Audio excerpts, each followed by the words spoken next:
children with special needs. Aziizah, thank you so much for being here with us. The floor is yours.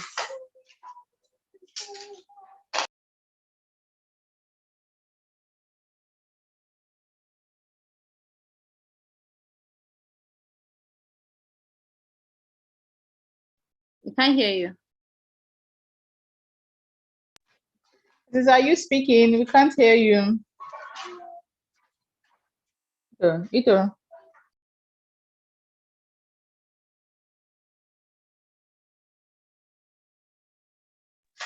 So is it just my end? Aziizah, you're unmuted, No. but we can't seem to hear you though.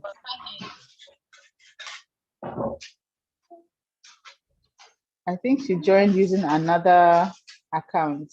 I don't know. I just saw another Aziizah join in. It's not another Aziizah. Okay, let me unmute this one. Yeah.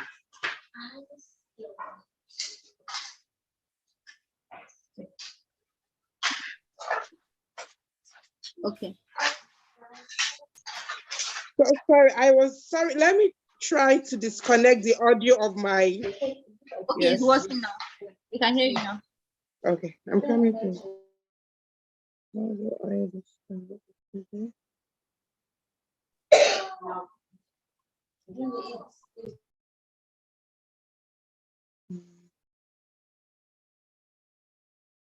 Okay, so I'm speaking with my phone now, but I will be sharing my slides via my laptop. So can you hear me, please? Can anybody hear me? Yes, ma'am. We can hear you loud and clear. Okay. Oh, thank God. So sorry. Let me put up this video. I'm so sorry. Okay. No worries at all. Okay. So I will be sharing my slide via my laptop. I'm so sorry. I'm hiding somewhere where my children cannot find me right now because aren't we all? Aren't we all? It's okay. Because so the light there is not very good. So please bear with me. So my name is Aziizah, like our host has just said, and I'm a mom to two kids. My son is on the autism spectrum. He was diagnosed at almost 5 years. He was actually non-verbal at almost 5 years old. But now at 9 years old, he's talking my ears off. We praise God for that. While my daughter she's 6. Just give me a moment, please.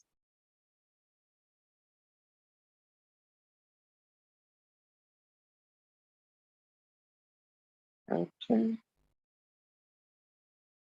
I was trying to connect. So, well, my daughter is 6 years, and actually, she was never diagnosed of autism because she went through a milestone really well, and she started talking a bit before the age of 2 years. However, by the time she was 2, she just stopped talking completely, and she didn't start talking again until very recently. So we later discovered that it is also autism because, like I mentioned, autism is a spectrum, and every autistic child is different. There are different symptoms, and these symptoms show in different ways depending on the child. Autism has been reported to be very, very common among boys compared to girls, though they do say that it is not that they are uncommon in girls, but that professionals don't really pay attention to autism in girls the way they do in boys, because boys are naturally hyperactive, very energetic. So there is more attention, while girls mostly can be calmer and all that. So there is more attention paid to boys compared to girls. So I started homeschooling my son after his diagnosis, not immediately after his diagnosis, actually. So let me start sharing my screen.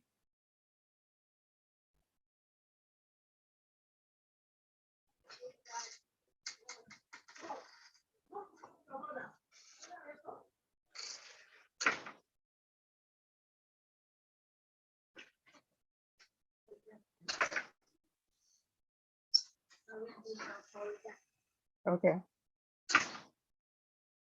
So I started homeschooling my son like almost a year after his diagnosis, actually. So what happened was that even before we got his diagnosis, he was really, really struggling in school. When he was around the age of 2 plus, he was in a particular class, and I remember the teacher telling me that he was behaving like a baby at the age of, I think, 2 plus or so. This teacher, like, literally abandoned my son because he wasn't coping in class. She doesn't talk to him. She doesn't encourage him. Like, she wasn't doing anything, to help him. And for, many times it was so upsetting for me as a mother. I imagine him growing up and his self-esteem, suffering for treatments like this. But when he was in lower classes like nursery, it was still easier for us to manage things. But by the time we got to grade 1, there is a certain level of expectation that teachers will expect from a grade 1 child, which for my son, who is on the spectrum, was very, very challenging and difficult for him. So I went to the school to meet with the teacher. I wanted to interact with her, to educate her. And I asked her that, have you heard about autism? And I was shocked that, an early year teacher was telling me that she has never heard about the word autism. You are an early year teacher teaching young children who most times have one learning difficulties or the other. But I didn't allow that to deter me. I went on to, to try to educate her, tell her about some of my son's struggle and how she needs to communicate with him and all of this. But that same week, when my son resumed into that class, this teacher did something. I think he took his homework to school, and he came back home with that same homework that he took to school. So I called the teacher that, what happened? You didn't take their homeworks from them? And she was like, I announced in class that everybody should bring out their homework. Why didn't he give me? So I mentioned to you that if you give collective instruction, it is difficult for him to understand. It is difficult for him to process information, to process instruction. So if you need him to do something, please try to speak to him one-on-one. That is the way he processes information. And okay, she went on, she apologized that it will not happen again. Again, another day, the school bus came home to drop my neighbor's child, and my son was not in the school bus. What happened? I asked the driver. The driver told me the teacher said he has not finished copying his note from the board. That was why she did not release him. And she did not bother to call me to explain this to me, nothing. The school bus just came home and my son was not on the bus. I was so angry. Like, I was weeping. I was so heartbroken. Like, this was a boy that cannot even talk. He could not even express himself verbally. He couldn't even if you are hurting him, he cannot even tell you what is happening to him. I drove to school that day. I was so angry. And I went to meet her that after, I explained everything to you. This boy was still, his fine motor skill was very weak at that time. One of the struggles that special needs children, autistic children particularly have, is their fine motor skills. It struggles, is writing till date. That experience that my son had, his introduction to writing, is still like a kind of trauma to him till date that I'm still trying to help him heal from. That's forcing him to write, he must write and all of that. And that was at the point where I just told my husband that, you know what, I don't think we can continue with this. I don't think I want to continue with this. I don't think I want my child to continue to deal with this. And I started reading. I didn't pull him out immediately. I started praying, seeking for God's guidance, reading. I met few Nigerian homeschoolers. I asked questions and all of that. I was so scared. God, I was so scared. I was so scared, like, oh God, I hope I will not ruin my child's life. I hope I'm not doing the wrong thing. Homeschooling was not even, I think COVID really, brought out the name homeschooling in Nigeria to the open very well. Homeschooling was not even very popular at that time. I was talking about 4 years ago. So I was so scared. But eventually, I pulled him out. My daughter was still very young at that time, and I just made up my mind that she wasn't going to go to school. So that is my story. And there's a particular story that has continued to motivate me on this journey. So I attended an international homeschool conference over 2 years ago, about 3 years now. And one of the speakers, her name is Peggy Poller, and she's the founder of an organization called SPED. And she shared her story, such a beautiful story. She said her son was diagnosed at the age of 4. He was diagnosed of the autism spectrum at the age of 4. She tried public school, it didn't work for him. She tried private school, it didn't work for him. At the end of the day, she decided to pull out her son to homeschool her son by herself. And she said this boy did not read until he was in the 5th grade. And today, that boy is a graduate of biomedical engineering. And I remember just listening to her sharing her story, and I started crying because it gave me so much hope that a boy that didn't read until 5th grade, the society will have, written that kind of boy off. Will have written him off. Your mate are already doing this, your mate are already doing that. You cannot do this, you cannot. And that boy, and our story just fueled me that yes, God, I did not make the wrong decision to homeschool my son. And I'm not going to say that it's been an easy ride. No, it's been a roller coaster. There've been wins, there've been failures, there've been joys, and there've been so much tears too, and so much doubt. The fears still come, the doubts still come, but we keep pushing on, trusting in God for his guidance, for his help, and always learning. I'm always learning, always reading, and all of that. So here in Nigeria, we talk about, the word we use a lot is special needs. But in some society, they frown upon that word special needs. Some society prefer the word disability, while some don't. Personally, I prefer the word I prefer the word differently abled, because I don't believe they are disabled. I just believe they are differently abled. I believe their strength lies in a different place. Even if the society does not see it, they have their own strength, just like every human being, and they have their own weaknesses. So I always prefer to use the word differently abled. And in a country like Dubai, in the UAE, they use the word people of determination. They use it for people in this category, people that have limb issues, people that are blind. They prefer to use the word people of determination. And another word I love to use is the neurodivergent, which means the way their brain works is different from the way the brain of the majority of people works. That is what they mean by the neurodivergent. Their brain works differently. It doesn't mean, it doesn't mean that something is bad, something bad is wrong with them.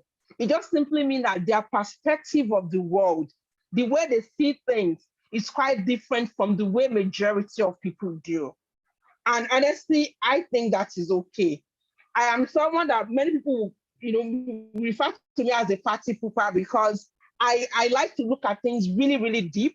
Whilst sometimes it's not too good, but many people might be laughing that this thing is funny. I'm like, no, it's not. I don't find it funny. It's not funny. I don't find it funny.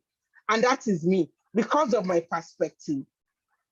So these are the different vocabularies that is used to refer to people in this category.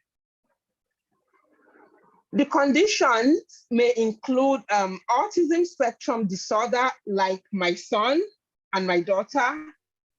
And we also have autism, the Asperger's syndrome is now classified together under the autism spectrum together, and autism spectrum disorder, they are no longer separated.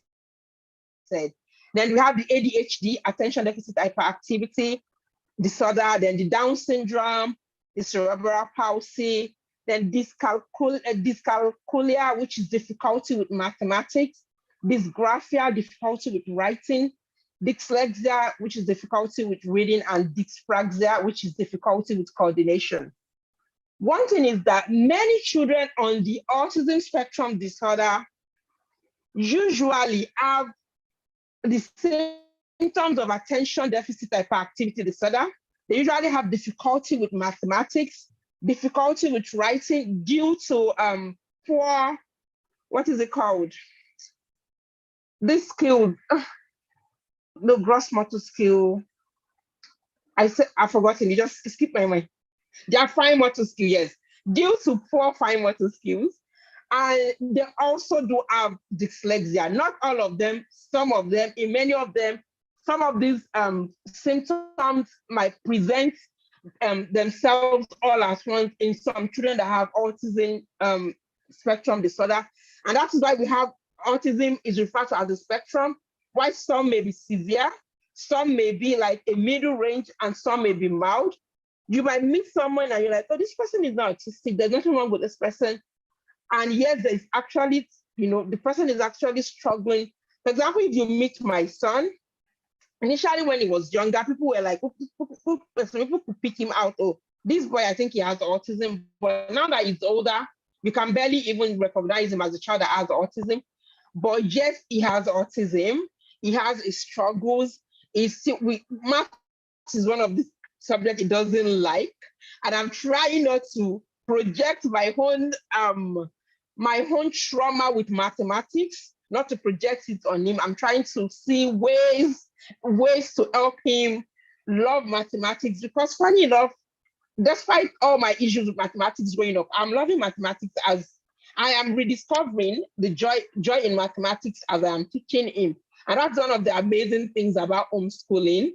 Like you learn with your children, you grow with them, and you are able to even heal some of your trauma, some of your own school related, because I have my own school related trauma too, and which was one of the reasons why I pulled my son out, because I could remember myself in school. I was that timid girl, that shy girl, and there was nothing wrong with me. I was just an introverted girl that loved to read. I prefer to read. I love to read. I don't like mathematics. Doesn't mean that I hate it as a subject, but I remember my class teacher actually complained that I read too much when I was in primary 4, because as a primary 4, I was already reading books like Jane Eyre, the unabridged version of Jane Eyre. I read it in primary 4.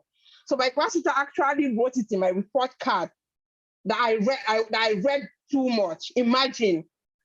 So, this aspect of me was what nobody gets. My parents would complain that I read books too much, right? I don't read my school books, but I read other books. I love reading. Reading was just a way for me to escape, to just live in my own way, in my own head. But it was something that I was constantly criticized for. I received criticism for that love. So I saw myself in my son, and so it was one of the things that gave me the courage to eventually pull him out of school then. So there are different reasons why homeschooling may benefit a child that is differently abled. So number one is the one-on-one attention. Look, after I started homeschooling my kids, I realized something. I think as mom to a child that is struggling, that has many difficulties, I just feel it is unfair for me to expect a teacher that has over 18 children, 18 pupils in the class, to now keep singling out my own son every time. It will definitely affect other children. And there is so much that the teacher can only do within how many hours in a day. It is not easy. It is not easy for such a child to get the one-on-one attention that they actually require, that they actually need to learn. They are children that learn through connection. Except, you have a lot of money and you can send your children to all these big schools that have inclusive facilities, or you can get, they call them shadow. You can actually hire a shadow that will be following your child to school. But at that time, we were not financially equipped to even do all of that. So homeschooling my child was just the best option, and I'm grateful to God who gave me the courage to do it. So homeschooling offers you and your child the opportunity to enjoy one-on-one learning experience, which is almost impossible to achieve in a mainstream school setting. Imagine a teacher having to go to your own child alone every time to go and talk to your child, do this. It is time to do this. What about the other children? At the end of the day, they are all paying the same school fees now. It is not fair on the other children. So you can get mad at the teacher. At the end of the teacher can only do the best that she can do. She or she cannot kill herself. And school, I always tell people, I tell parents of children parents that have children that are differently able. Look, school at the end of the day, if they are running a business, they have a start day and a close day. Everything has to be ticked off. We have to resume so dates. And except COVID happened, they have to close no matter what happened. We have to go on midterm break at this day. We have to close on this day. There is a very little flexibility that can happen in a school, in a mainstream school setting, which is one of the amazing things that homeschooling will offer you, flexibility. If your child, for example, now, if we are learning, some weeks back where we were learning a topic in mathematics. I had planned I would do that topic for a week. At the end of the day, my son did not understand it. Who will arrest me if I decide 1 week become 2 weeks? And if he still doesn't understand it, 2 weeks become 3 weeks. That is homeschool. But they cannot do that in school. Sometimes my friend complains that I should imagine that they introduce 2 different topics within 1 week. That as the child even understand, I said, look, you cannot blame them. They have a calendar they have to follow. I can't blame them. They are running business. And no matter how kind or nice, at the end of the day, they need to make profit. They have teachers to pay.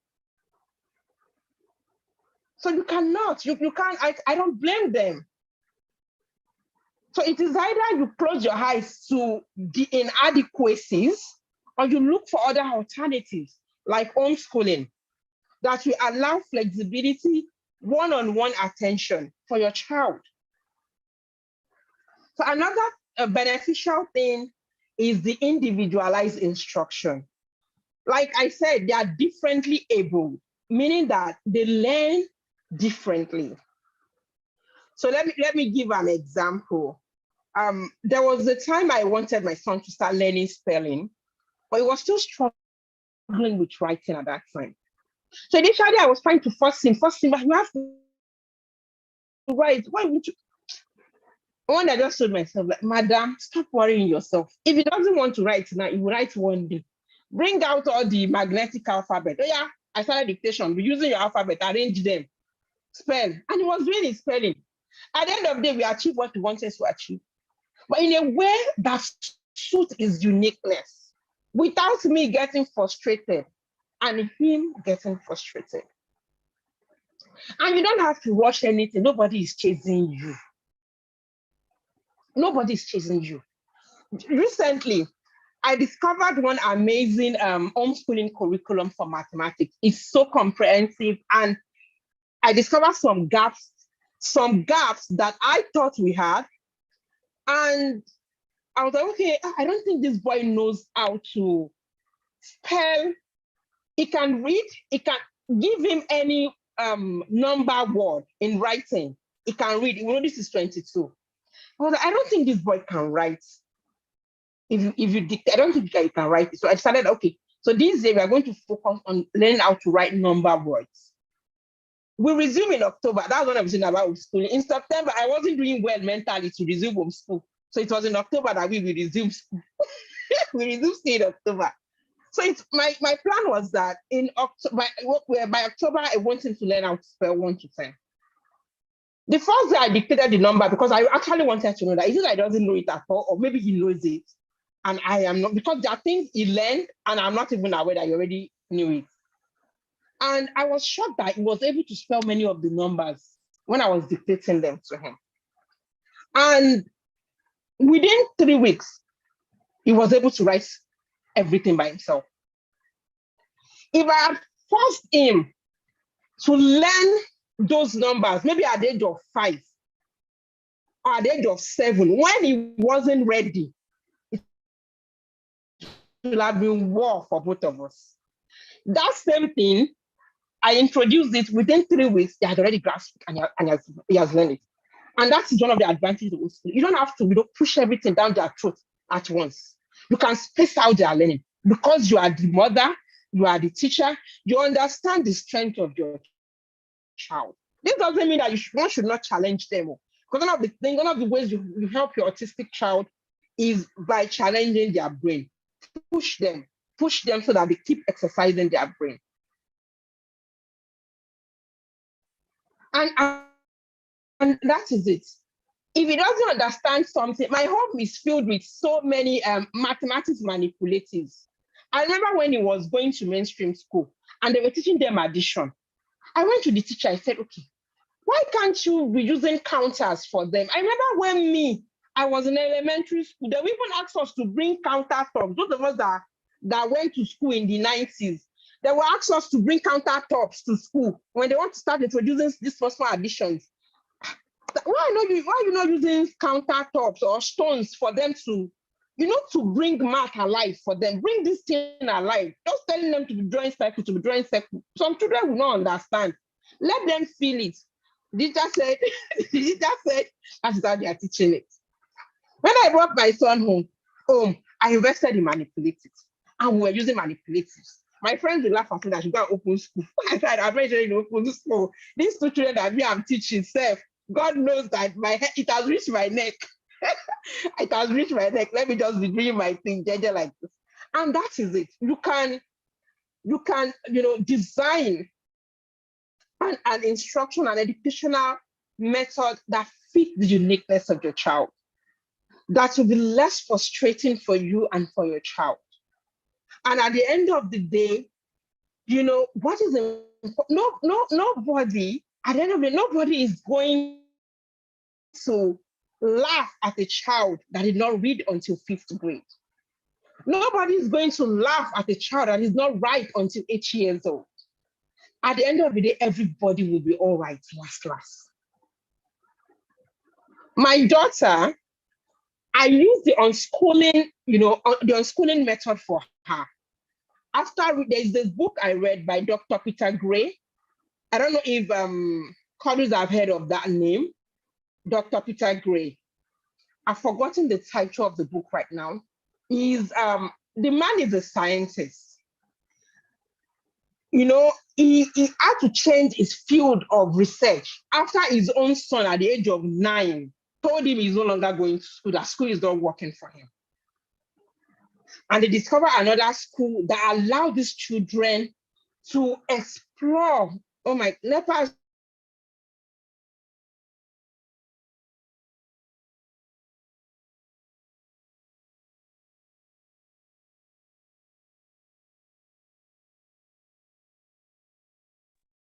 Okay, I think she said Nepal is taking light or something. Nepal is happening to us.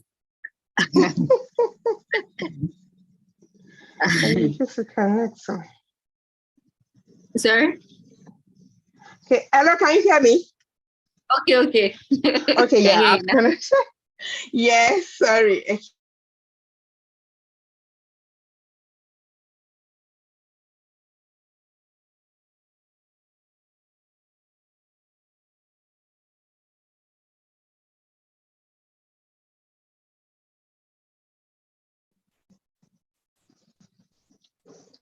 Can you hear me? Yeah, we can hear you now. Hello? We didn't hear you. Okay. Okay. Yes. So it said that his son decided that he wasn't going to school anymore at the age of 9. And they had to look for another school. The man was like, as a man that was raised in the 70s, a scientist, it didn't make sense to him. So if you don't go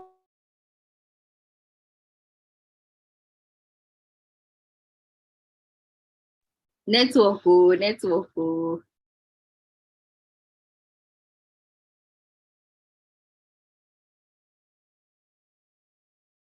children are self-learners. That Your children network, are self. your Oh network my was so we didn't hear a bit Oh of what my you God. said. I am using my mobile network now. That's why I'm having issue. My Wi-Fi But we can battery hear has you now. gone. You can hear We me? can hear you. Okay. So after reading his book, I decided to go the on-school approach for my daughter when she was younger. And I was amazed at everything this girl was able to learn. Just by, she wake up in the morning, she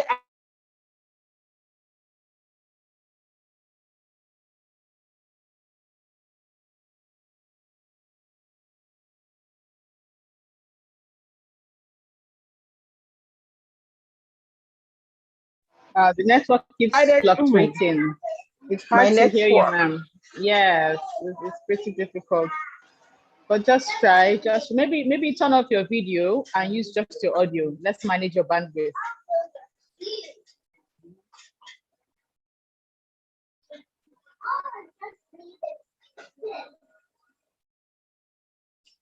Aziza, can you hear us? Maybe you Yes, I should. can hear you now. Yes, turn off your video and just use your audio since we can't really see. Okay. Yeah, so just turn off the Okay. video. Okay. Let's manage your bandwidth. Okay. Yes. Okay. Okay. So can you hear me clearly now? Yes, we can. We Okay. Oh, can. thank Thank God. you. Okay. Okay. Thank God. Okay. So I never sat my daughter down from the age of when she was a baby till the age of 5. She never had any structured learning. It was when she was past the age of 5 and she was still non-verbal, we decided to get a speech and language therapist who came in, designed an individualized educational plan for her IEP, and she also doubled as a teacher. So initially she was coming 4 times a week, 5 times a week, but now I have reduced the number of days she comes in a week.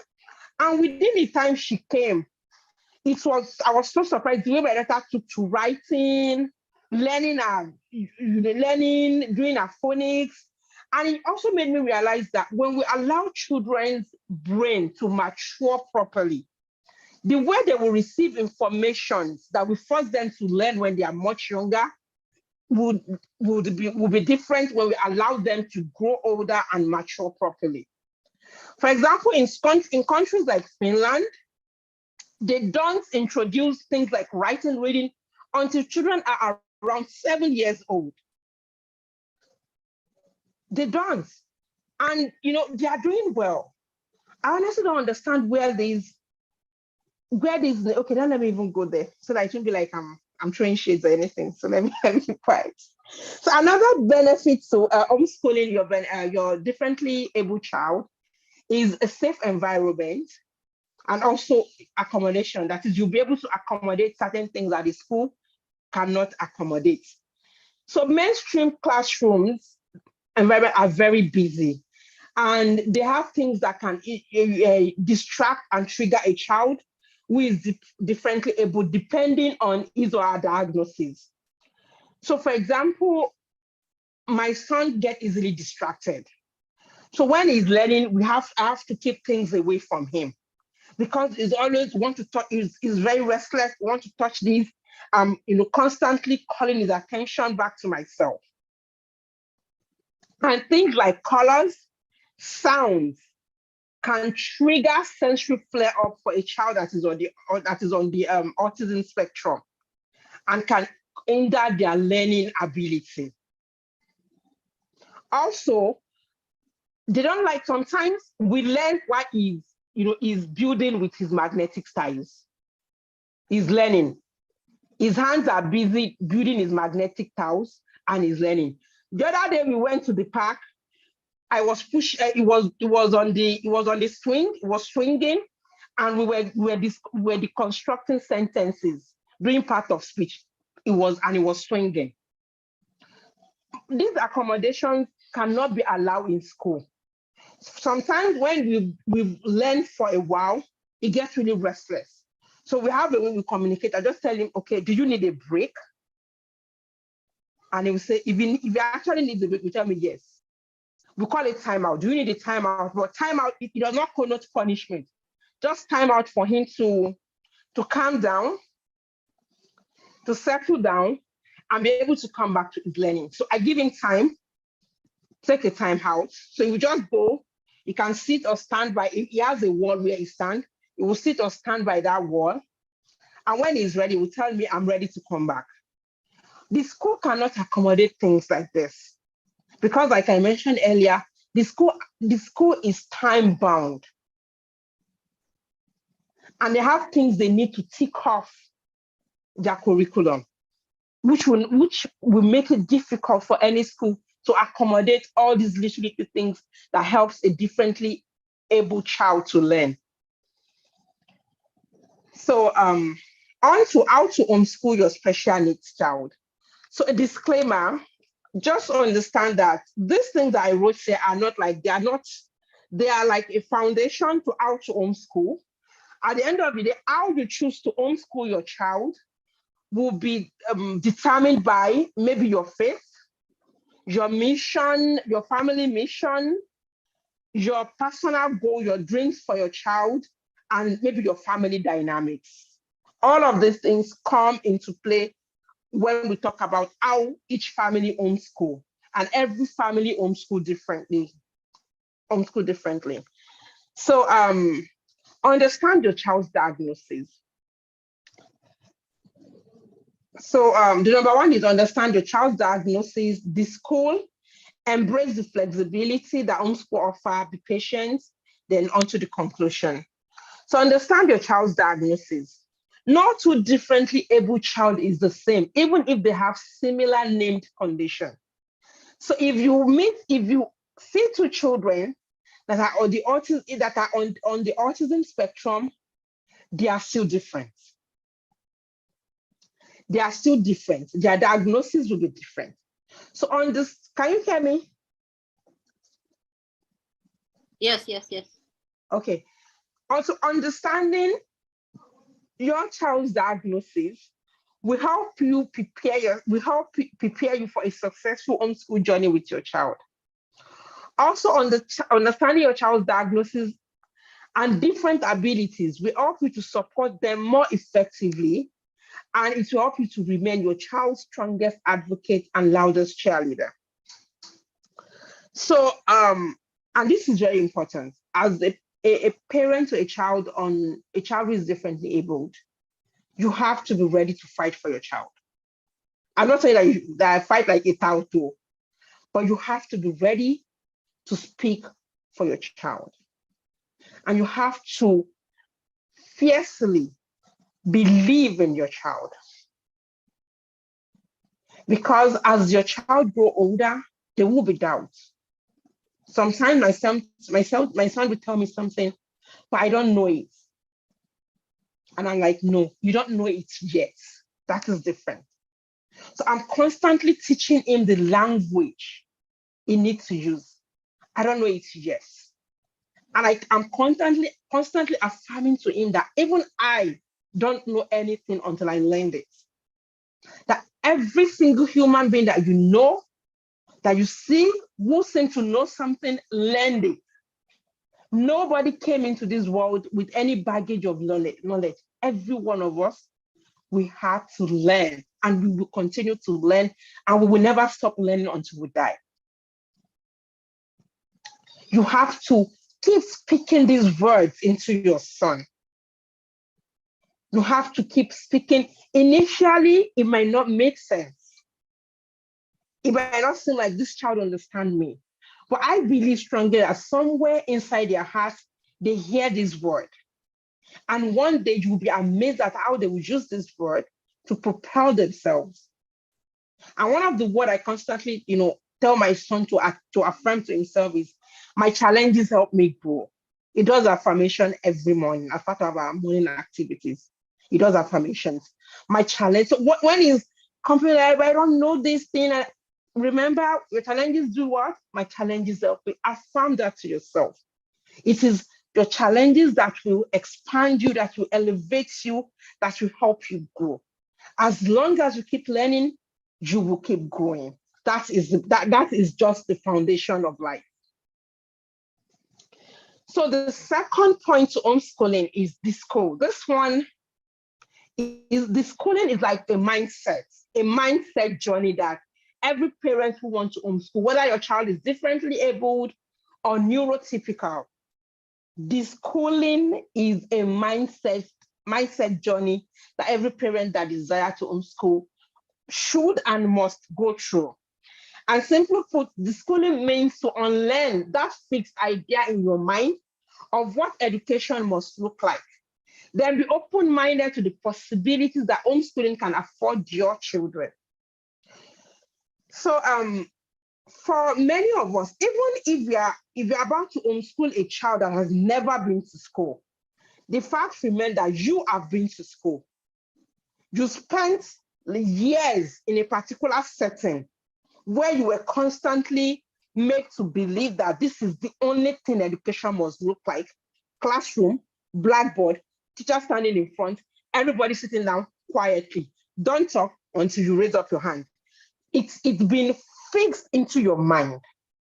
And if you did not de-school, that is the mindset you are going to bring into your own school. And if you are homeschooling a child that is differently able, you will be frustrated, your child will be frustrated, and everything will just like, this thing is not even working. And no, it is not like homeschooling is not working.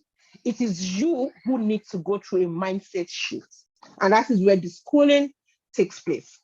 It is a period of adjustment and healing that must take place before you can truly spread your wings as a homeschooler. Homeschooling has so many opportunities.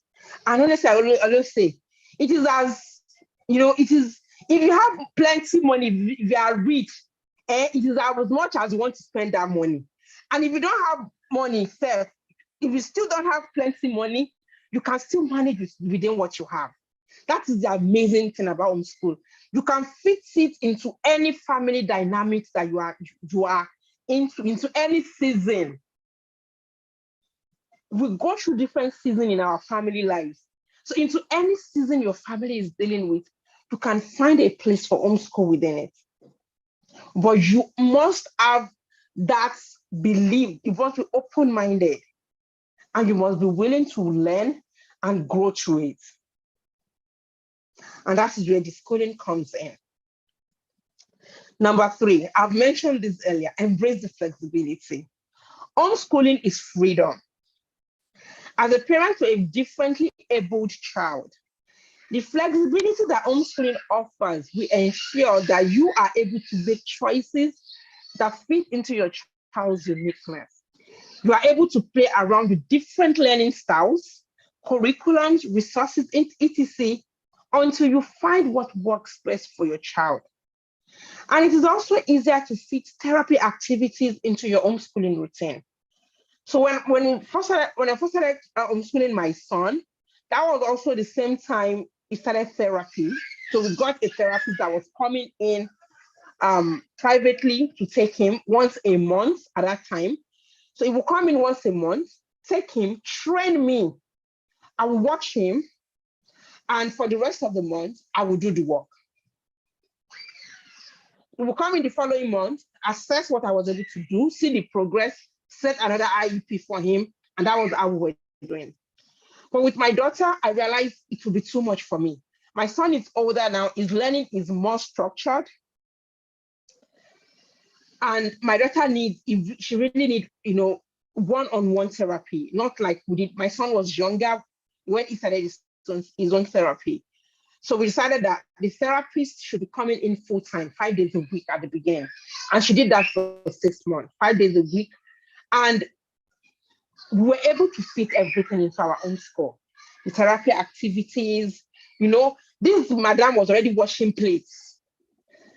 I'm always wowed by her fine motor skill and her gross motor skills. She loved jumping, climbing trees, because nobody was telling her stop. When people come to my house and they see my daughter climbing, tell her to stop. She will fall down. She will not. Don't worry. Don't give yourself high blood pressure. She's fine. Her gross motor skill, I trust that gross motor skill. Her balance is amazing. Don't mind. Don't worry with that girl. She will balance. Because she didn't have, there was really no restrictions to our abilities, and she was able to explore. She was able to explore her strength and just have fun with them. So and this flexibility, if one curriculum is not working, this year alone, at the beginning of this year, I was busy trying to apply for some I was applying for some further studies for myself. So I was really busy. I decided, okay, let us get a teacher that will be coming here to teach them. And I got a teacher. That's one of the flexibility. When something is not working and you are in a particular season that is challenging for you, you can outsource their learning. I got a teacher. She taught them for 3 months. I was not satisfied. I told her to stop coming. I told her to stop coming because it just like sucked out the life out of our own school. I missed the slow mornings we used to have, the morning activities we used to do, even though we don't do our morning activities every single day, but I just missed it because we are paying this teacher. I will tell you better sit down, you better learn. I was shouting at my children because we are paying the teacher. And the teacher's coming is time bound. Like, how will I pay the teacher 100,000 at the end of the month? The children, we don't learn anything. I became frustrated. I said, teacher, please don't come again. Let us be doing our slow learning. I'll be going at our own pace before I turn into something else. So, and that is it. That is the flexibility of homeschool. That is the beauty of it. My son struggled with mathematics. So one curriculum I recently used with him is IXL.com. I use their curriculum. I love the way they made mathematics. So it is an internet-based curriculum. They brought mathematics to life. Everything is so colorful. They have beautiful pictures that a child will be learning. Sometimes they even think they're having fun and they are learning. So you can change your curriculum. You can, you can play around the things until you find what works for your child. Be patient. Okay. So this one, there's this myth that homeschooling parents are angels and that we don't lose our temper, that we are so patient. that also we are the angels that walk this head. It's a lie. We are human beings. We get angry. We get angry. Sometimes we raise our voice. But honestly, patience is very, very important. If parenting naturally requires patience, being a homeschooler is another, plus 2. Now imagine homeschooling a differently abled child. Hey, look, that's another level of patience. Because, you are teaching a child that is very difficult to understand mathematics. And you're thinking, but I've explained this to you before. Don't you get it? And this is a reminder to myself. And what your child is hearing is that my mommy is saying that I'm dumb. That is what your child is hearing. My mother is saying that I'm dumb. I don't know it. And my son will tell me, you are yelling at me. And I'm like, I'm so sorry. It's not you, I'm the one that has problems. It's not you. I'm the one that needs to go and manage my emotion. I'm the one that has problems. It's not you, it's me. I'll just tell him, you know what? I think I need a timeout. Just go and sit down there. Give me time. Let me work on my own emotion and calm down. Because when I get angry, he doesn't want to do. At the end of the day, he doesn't want to do. He tells me I don't want to do. The shouting match without starting, like, hey, God, have mercy upon me. Honestly, it is not the child, it is me. It is me, it is the adults that it is we that need to, manage our emotions. Learn how to manage our emotions better. We need to be the adults here. They are still children. And, at the end of the day, homeschooling my child, I tell people this, having a child that is differently abled has forced me to see my own flaws and to understand that I have so many traumas that I need to heal from. There are so many issues that I can no longer sweep under the rug that I need to address. It has forced me to take ownership of my issues. It has forced me to take ownership of my trauma and to know when I'm projecting on my own children. Oh, sorry, I'm almost done. Oh, sorry. So, in conclusion, this is the last slide. In conclusion, as a parent that want to homeschool a differently able child, every child, I've explained this somehow in the last slide. You need to have creative problem-solving skills. You need to work on your emotional intelligence. Autistic children, they thrive on routine. I still struggle with routine. I try as much as possible to be as consistent as the realities of our life allows, but they try on routine. And lastly, be hopeful.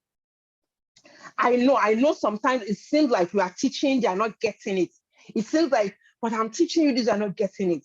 But honestly, one day, that child will bring you the result of all your talk, and you will be shocked that so you heard me, you are learning. Be hopeful, be prayerful, and know that God did not give you a problem child. Differently able children are not problem children. They are not a cause. They are not problem children. You don't need to, they don't pray for them like you pray for every normal child. Pray that God should protect them, surround them with good companies as they grow older. But don't pray for them as if a demon is disturbed. There is no demon that is disturbing them. They are children, they are human beings that God created differently. And there's nothing wrong with difference as long as it is in line with what God allows. So thank you so much for listening. I hope I was able to deliver more. Thank you so much. I am so honored. Thank you so much. You more than delivered. You over deliver. Thank you. God. Thank you. Thank you. Thank Thank you. God. Thank you. I Thank really God. like the perspective that you brought to this conversation that we've started today at 4:00. I thank you so much. Like, Thank I God. really like that. Honestly, hearing you speak, there's just so much positivity, so much joy and energy coming from you. And I also like that you're very candid about the vulnerability you have to, do with your kids and letting them understand that it's not them, it's you, and how that you have to deal with some of the emotions that are causing you to probably yell at them or be impatient with them. That's really, really wonderful. Yes. Everyone has been asking, are we going to have access to the recording? You will have access to them. They will be hosted on the YouTube platform. So long as you register for this event, the email will be sent to you so you can know how to access it on the YouTube. But yes, you will have access to every recording that we have and all of the sessions that we've with all of our speakers. Thank you again once. I really Thank you also like so what you much for said about having being me. hopeful and setting up a routine for your children. And I think it also applies to not just neurodivergent children or Yes. differently able children, but even the neurotypical child. Every child pretty much thrives on routine. So I think this also applies to parents, to their children. And lastly, one of the things you also said is if your child is differently able, they are not a problem. Because sometimes you didn't register, no problem. Please drop your email. We would have it sent to you as well, Louisa. Thank you. I was saying that sometimes we tend to view our children that are differently abled as a curse or as, oh, I must have done something wrong and God is using this to punish me or trying to teach me a life lesson. No, your child is a blessing. Your child is a blessing. And I think that when we shift and change that perspective to how we see our children, it helps us appreciate them more for the blessing that they are to us. So really, again, thank you Yes. very much. Even through all the NEPA Thank you wahala, so internet much wahala, for thank you for having me. pushing through. Thank Thank you for you. We having really me. I'm appreciate really you. honored. Yes, we Thank appreciate you. you. We don't have any questions per se. I think you were very, very thorough with your presentation. That's to let you know.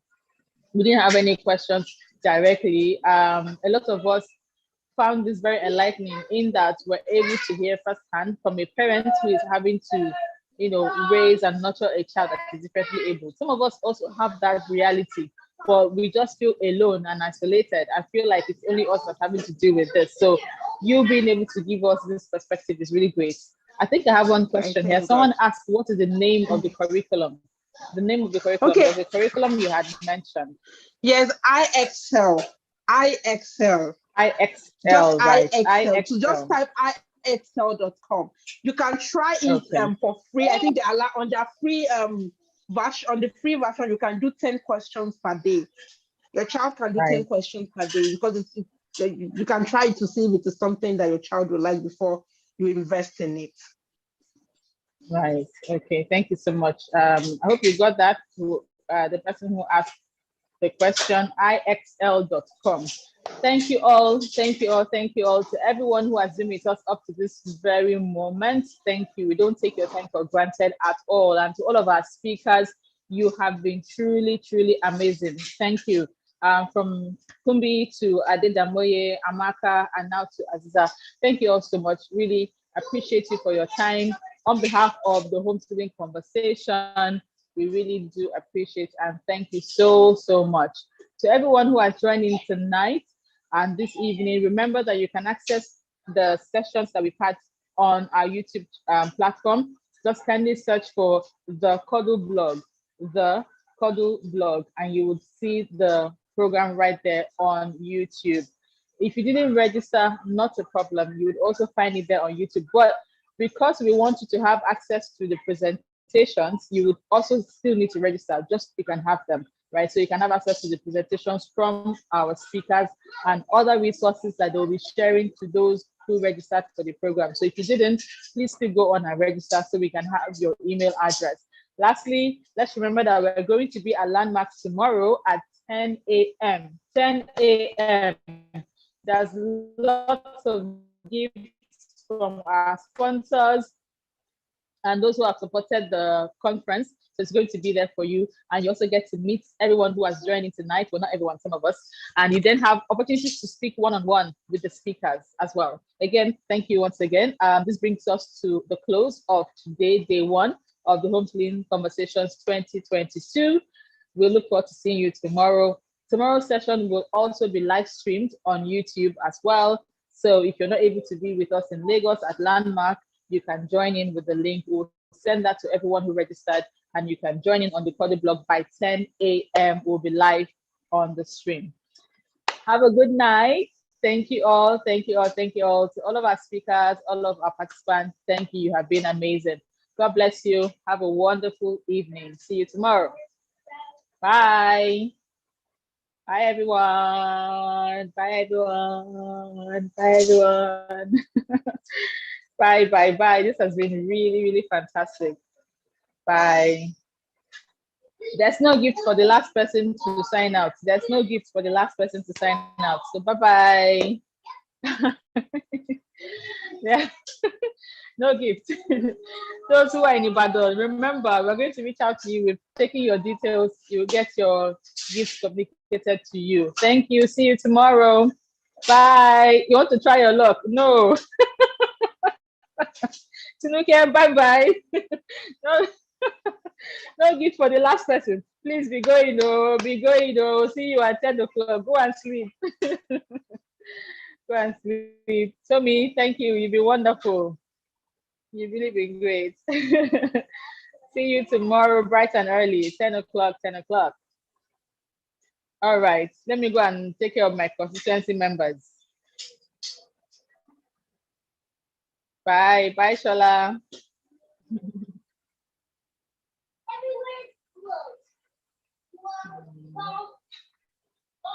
Nuvie asking why now. Bye.